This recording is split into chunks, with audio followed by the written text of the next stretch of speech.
जी। बहुत शुक्रिया आपका तफसीलात के लिए। आगे बढ़ते हैं। तोशाखाना रेफरेंस में चेयरमैन पीटीआई की हिफाजती जमानत की दरखास्त पर समाअत। रजिस्ट्रार ऑफिस का एतराज़ बरकरार है। हिफाजती जमानत की दरखास्त खारिज कर दी गई है। चेयरमैन पीटीआई के वकील को आइनी पटिशन दायर करने की हिदायत की गई है। लाहौर हाई कोर्ट हिफाजती जमानत की दरखास्त पर समाअत कर रहा है। तोशाखाना रेफरेंस में चेयरमैन पीटीआई की हिफाजती जमानत की दरखास्त पर समाअत। अब्दुल रहमान हमारे साथ मौजूद हैं, उनसे मजीद जानेंगे। अब्दुल रहमान, इस समाअत का अहवाल बताइए।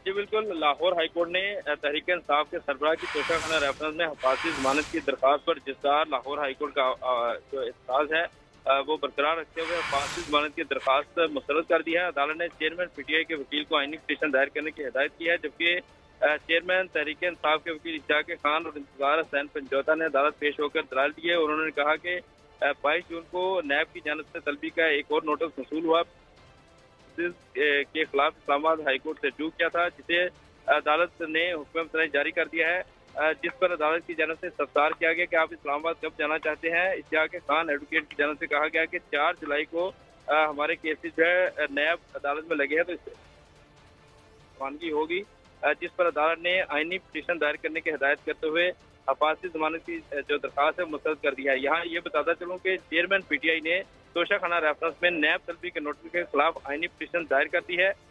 आइनी पटिशन में ये कहा गया है कि नैब की जानिब से जो तलबी के नोटिस हैं वो बिला जवाज हैं और पहले ही इस्लामाबाद हाई कोर्ट इन नोटिस पर हुक्म जारी कर चुकी है। अदालत जो है 22 जून के बजाय के नोटिस को कलअदम करा दे और उनके हिफाजती जमानत जो है वो मंजूर करे। जी अब्दुल रहमान, बहुत शुक्रिया आपका तफसीलात के लिए।